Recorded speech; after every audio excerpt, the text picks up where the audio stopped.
sinon on peut regarder juste s'il y a une route, il faut compter. Encore une fois, pour nous, ça va être une situation dans le Texas, mais ce coup-ci vraiment dans l'ouest-sud-ouest, au niveau de la ville de Pecos, qui est notre target du jour. Deux petites cellules germent l'une à côté de l'autre. Et on observe ces deux cellules se former, se renforcer tranquillement, et puis au final, il n'y en a qu'une qui sort du lot. Pas mal, hein? Joli, hein? On voit même déjà son organisation, elle est en train de devenir rotative.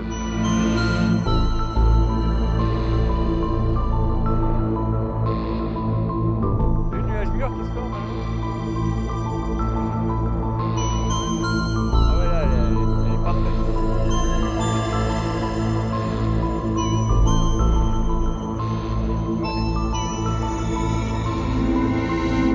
Donc on voit que le rideau de précipitation se densifie vraiment, hein. Au radar, on a des petites indications et la grêle forcit de plus en plus pour arriver jusqu'à 10 cm.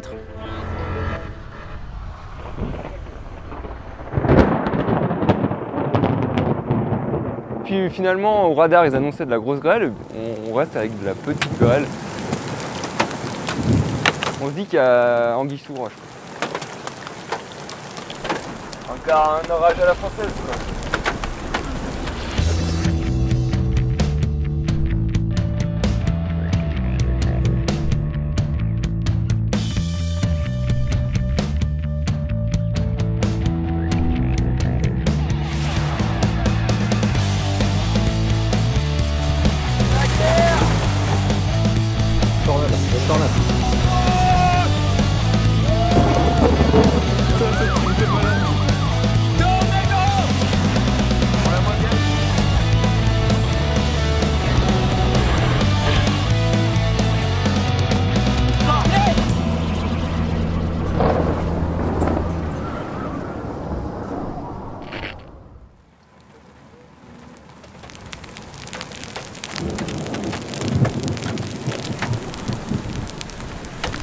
Je pense que tu peux avancer un peu.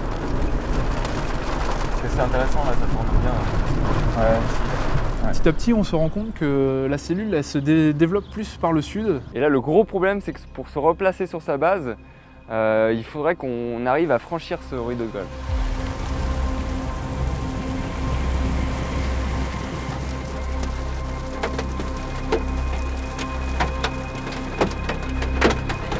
C'est dans le mur là? Non, on va l'attaquer.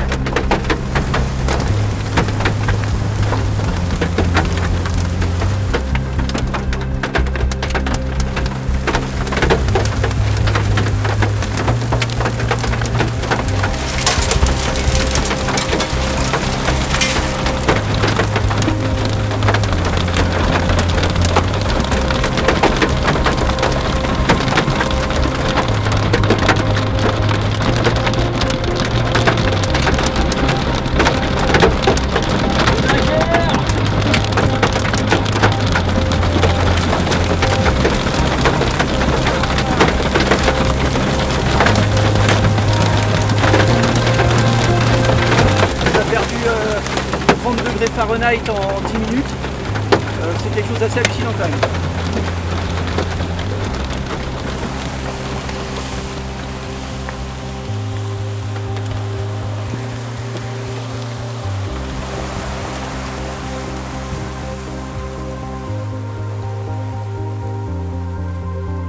Ce tapis de grêle au sol qui, avec le froid en plus, génère un brouillard, des nappes de brouillard. Enfin, c'est vraiment une ambiance complètement surréaliste.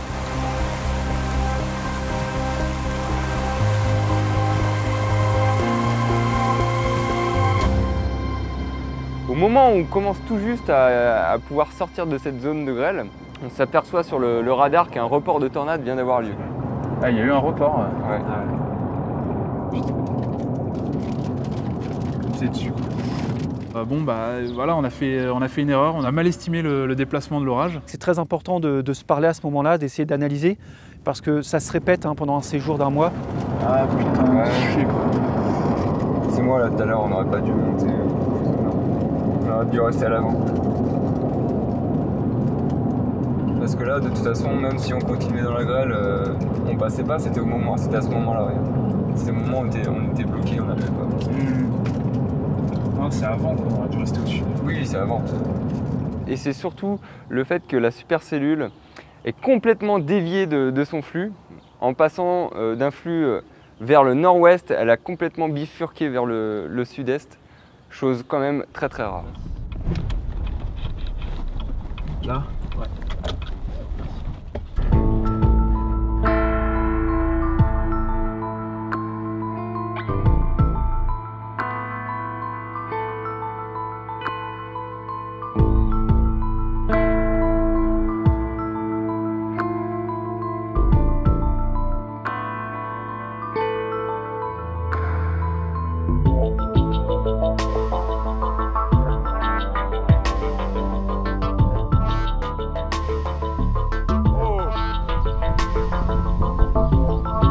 La base est très très dense, très imposante, sauf que les précipitations continuent à être quand même très marquées et du coup les meilleures zones rotatives sont dans les précipitations, donc encore une fois un manque de visibilité totale.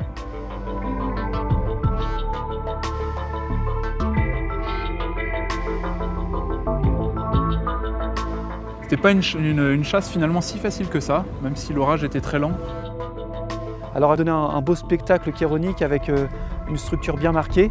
Hélas, on n'aura pas la chance de voir de tornades sous celle-ci. On a quelques regrets, mais au final, il y a très peu de gens qui ont pu l'observer parce que voilà, il fallait vraiment la fenêtre était très réduite.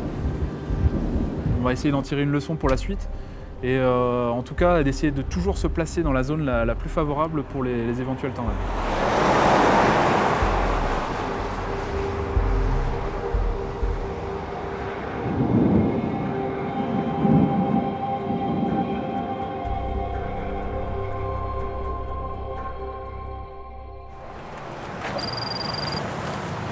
Pause déjeuner avec tous les chasseurs, c'est sympa.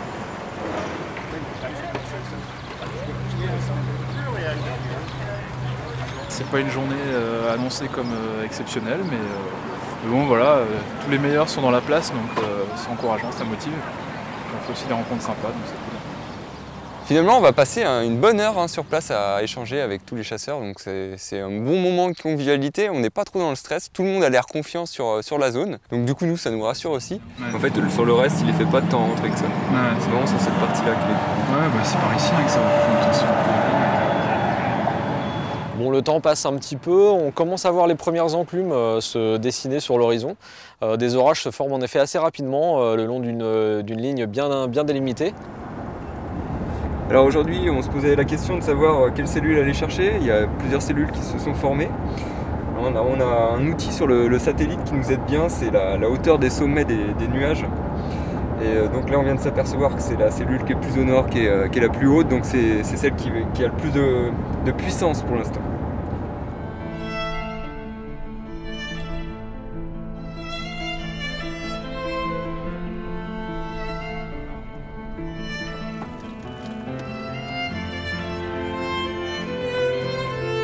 Le Colorado n'a pas subi autant de précipitations que le Texas, du coup ça roule à peu près. Alors là on resserre les fesses un coup. La route est quand même pas très bonne, donc on se dit ok, on va s'arrêter là pour l'instant, voir comment ça évolue. On sent d'ailleurs qu'il y a une base qui commence à se former sous l'orage et que ça pourrait nous donner quelque chose de sympa.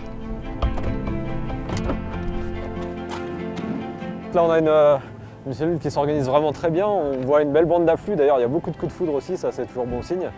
Et il y a vraiment de l'air chaud qui rentre là, qui vient de l'est et qui vient alimenter cette belle base qui s'élargit de minute en minute.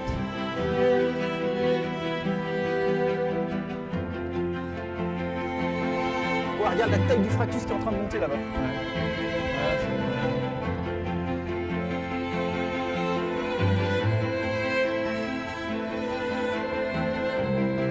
On voit vraiment un nuage mûr qui commence à bien apparaître, une rotation qui est vraiment très évidente. Ah, comment ça tourne? Allez, c'est parti là, c'est parti. Ça descend les gars. Il y a un tuba, il y a un tuba. Fenelle.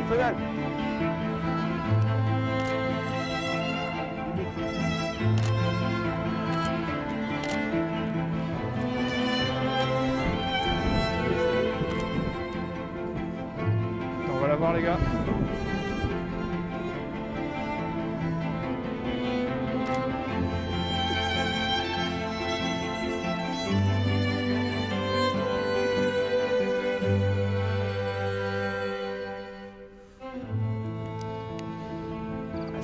Putain, il manquait pas grand chose quoi. Bon, il manque encore un petit quelque chose pour que ça aille jusqu'au bout, mais clairement on sent que cet orage il va avoir un gros potentiel et qu'il va pas falloir le lâcher de la journée.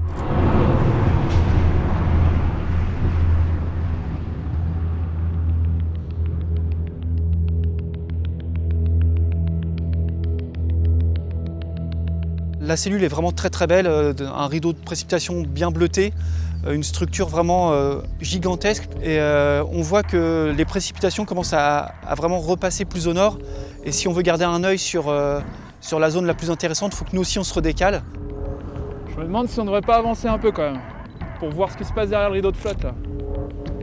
Ouais, il faut remonter, ouais, je pense. Allez go les mecs!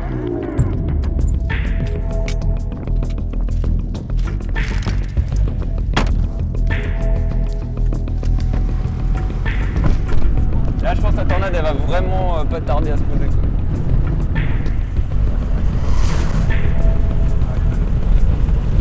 Ouais, ça va être les cellules. À plusieurs reprises, on a l'impression que le nuage mûr s'abaisse vraiment très près du sol. Ça fait parfois des petits cônes, on se dit peut-être qu'il y a une tornade. Ça va faire un beau cône. Ouais. Ça va poser, ça va poser. Ah ouais.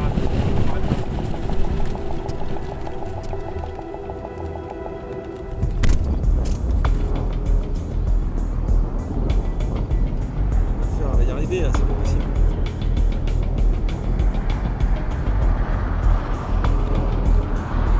Elle est en train de se cacher là. Faut remonter. On avance.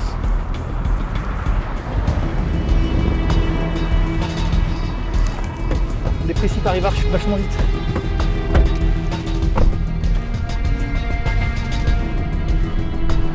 J'ai un doute sur si ça va poser ou pas à un moment. Ouais.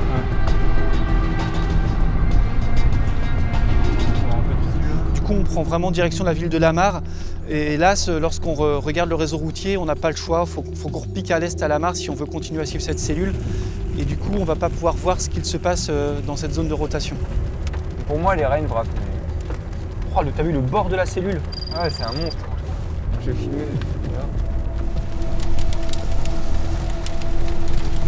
Je pense que la rotation va passer sur cette route.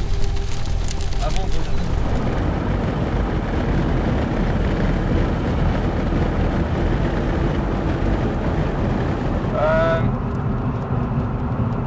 serais toi, je ferai demi-tour et j'essaierai de reprendre celle qui était avant, la Dorpro qui était avant.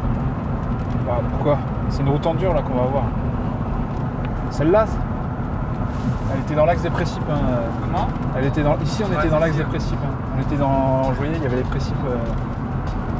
Bah, c'est-à-dire que la rotation, elle vient sur cette route-là et pas sur celle-ci. Elle vient avant.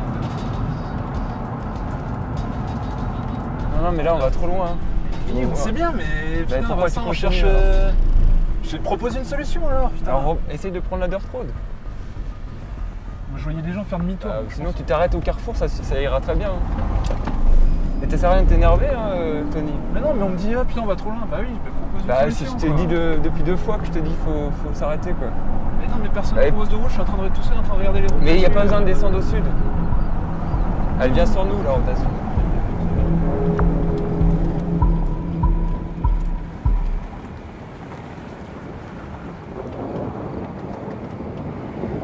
Elle est parcourue d'éclairs internuageux dans tous les sens, donc vraiment il y a une activité très forte au sein de cet orage, quoi. Donc là il n'y a plus qu'à attendre et de la rotation vient directement sur nous, donc on est super bien placé, quoi.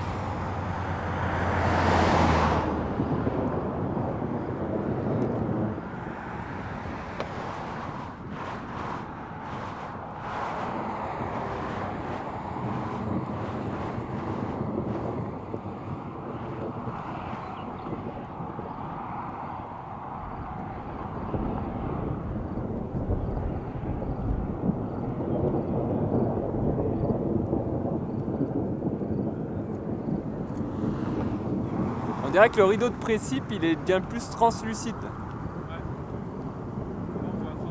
Ouais.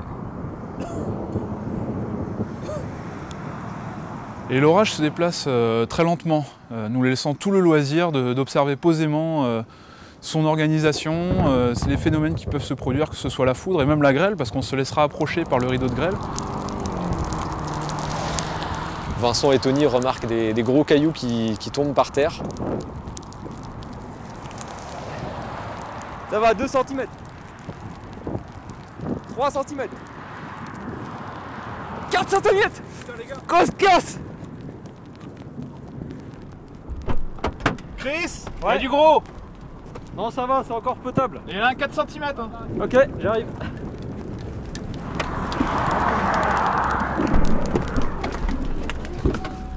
Putain, ils sont énormes. Mais il y en a un énorme devant. Ah putain, il y en a des énormes le mec. Là, ça va être un peu court.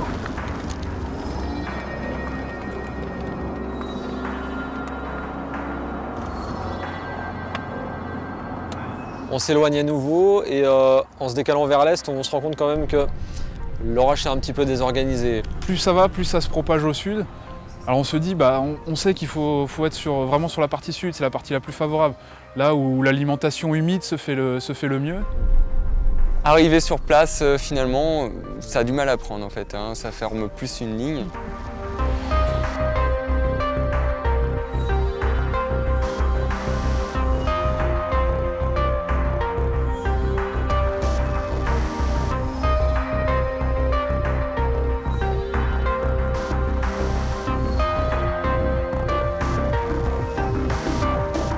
Et alors au moment où on commençait un petit peu à sentir peut-être la fin de journée, on se retourne un petit peu quand même derrière et on voit au loin une explosion vraiment cumuliforme, donc des nuages qui bourgeonnent très très fort. Et on savait que cette zone-là était aussi une zone intéressante quand même, donc on se dit tiens, peut-être il se passe quelque chose, faudrait surveiller ça. C'est vrai que c'est une très très belle explosion. Alors on a un temps d'hésitation et puis à un moment donné, même s'il y a 150 km entre nous et la cellule en cours de formation, on prend la décision d'y aller. Il nous reste peut-être 1 heure de jour ou 1 heure et demie de jour devant nous. Et si on veut pouvoir observer quelque chose avant que la nuit tombe, bah voilà, il faut partir tout de suite. On sait qu'on a pris la bonne décision, on sait qu'on devrait être là-bas en une demi-heure, 45 minutes. Et puis bah, on trépigne dans la voiture parce que sur la route, c'est vraiment une explosion nucléaire presque qui se déroule devant nous. Plus on s'approche et plus le spectacle est magnifique.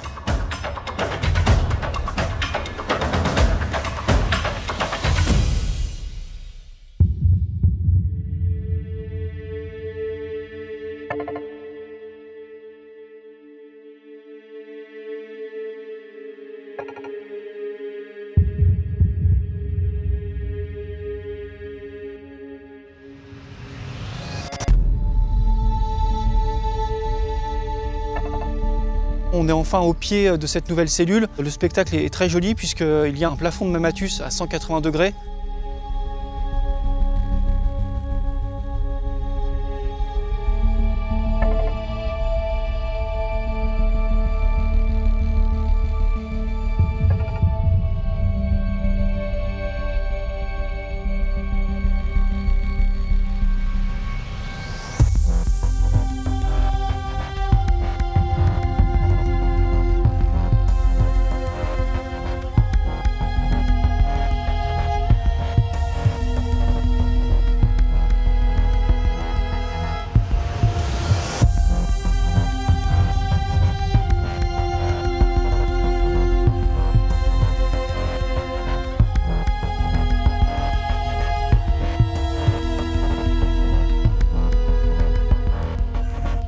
Mais bon voilà, à un moment on se dit bon bah il faut aller voir un petit peu ce qui se passe en dessous parce que sous une telle cellule, une telle convection si puissante, il se passe forcément quelque chose de plus intéressant encore.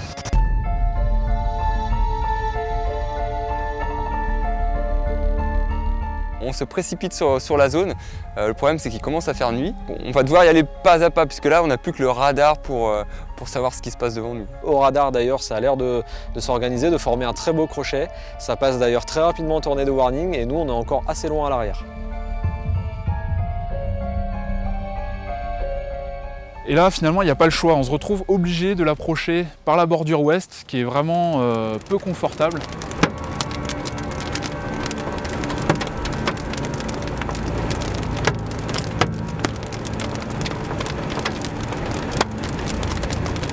remarque qu'on approche puisque les grêlons qui étaient d'une taille plutôt raisonnable commencent vraiment à grossir.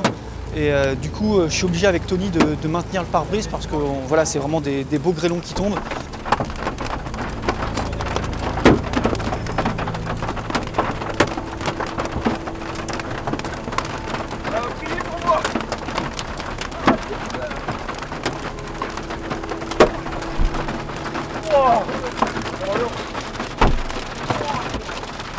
Plus gros qu'une balle de baseball, on a mesuré à 8 cm et demi. Bon, la voiture va encore une fois en subir les conséquences, mais on réussit à maintenir le pare-brise. Vraiment doucement, je dirais que c'est à 2-3 km. On commence à avoir un peu d'ambiance dans la voiture puisqu'on sait qu'on n'est pas loin potentiellement de la tornade. On voit que dalle, on va se prendre un coup de travers, on va rien comprendre. Mais de toute façon là on a 5 km de marche. C'est vraiment l'occasion de peut-être l'avoir. C'est quoi à droite, Vincent? Je vais regarder. C'est le ciel clair qu'on voit ou c'est un cône? Non, là c'est bon. Non mais c'est quoi qu'on voit? C'est vrai que là sur le radar en plus ça devient vraiment très marqué, hein. On a une très forte rotation. Et puis à un moment donné, des vents arrière assez puissants arrivent. Il n'y a pas de truc à gauche qui... Ouais, c'est un vent de ouest. À un moment donné, on fait quasiment marche arrière parce qu'on sent qu'on est trop près de la zone de danger. Il y a une tornade là. Tony et Julien qui sont à l'avant de la voiture voient un petit peu mieux ce qui se passe et remarquent qu'il y a un cône qui traverse la route devant nous. Ah ouais, je vois bien le cône. Il est devant, il a passé la route, il est à gauche. À gauche, ouais. Vous pouvez le voir à gauche. Ouais. Putain, elle est juste là en fait. Et c'est en effet une très large tornade qui traverse à peut-être 1 km devant la voiture. Et on va pouvoir la deviner maintenant avec les éclairs qui la découpent un petit peu sur l'horizon. Là, il y a des petits vortex on dirait. Ouais.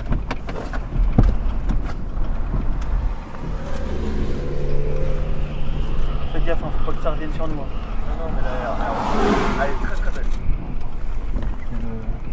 En fait, on vit vraiment l'atmosphère puisqu'on n'a pas vraiment de visuel et on s'imprègne vraiment de toute cette ambiance, de tout ce bruit. C'est vraiment excitant.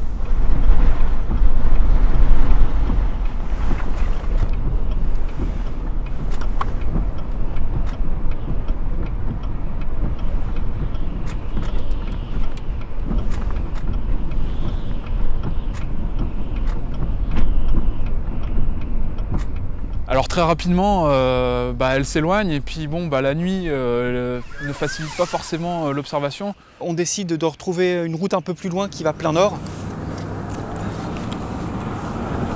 En s'approchant sur cette route, on voit quelques dégâts. Sur un bâtiment, il y a une porte éventrée. Mais ça nous étonne que les dégâts ne soient pas plus importants étant donné la largeur de la tornade qu'on vient de voir. C'est quand même une situation inédite hein, pour nous, on est vraiment super contents. C'est quelque chose qu'on n'a jamais fait, donc approcher une tornade de nuit. En plus, cette tornade était vraiment large. On n'a pas fait les choses à moitié, on était certainement à quelques centaines de mètres d'elle. Moi, je pensais qu'on allait se faire une petite tornade gentille du Colorado. On s'est fait une grosse méchante du Kansas.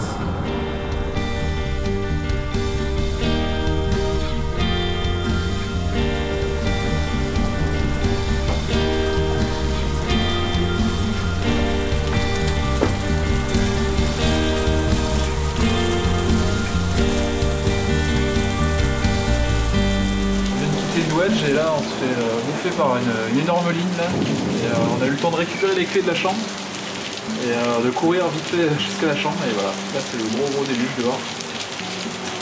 Donc ouais non c'était cool, ouais. Une journée qui finit en beauté donc c'était bien chouette quoi.